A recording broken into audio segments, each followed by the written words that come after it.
ரிஷபராசிக்கு அதிபதி பார்த்தீங்கன்னா சுக்கிர பகவான். அந்த சுக்கிர பகவான அதி தேவதை மகாலட்சுமி. இப்படி இருக்க வேண்டிய ரிஷபராசிகளுக்கு பல இடையூறுகளையும் இன்னல்களையும் 2025ல் நீங்க கண்கூடா பார்த்துருப்பீங்க.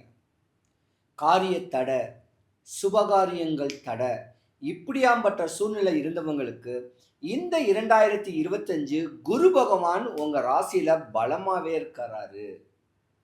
தடைப்பட்ட விவாகம், கால தாமதமான ஒரு திருமணம், இப்படி ஏற்பட்டிருக்கக்கூடிய ஆண்களுக்கும் பெண்களுக்கும் விவாகம் நடக்கக்கூடிய ஒரு வருஷம் இந்த 2025. குழந்தை பாக்கியம் இல்லாதவங்களுக்கு குழந்தை பாக்கியம் பெறக்கூடிய தன்மையும் இந்த வருஷத்துக்கு உண்டு.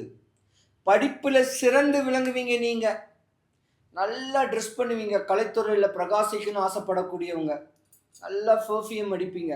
இப்படி அடிச்சு வாழ்க்கையை தெளிவா வாழுன்னு சொல்லக்கூடிய ஆசைக்கூடிய குழந்தைங்க சூப்பரா வரக்கூடிய தன்மைகள் உண்டு. ஏன்னா குரு பகவான் உங்க ராசியில பலமா இருக்கக்கூடிய ஒரு நேரங்காலங்கள் உண்டு.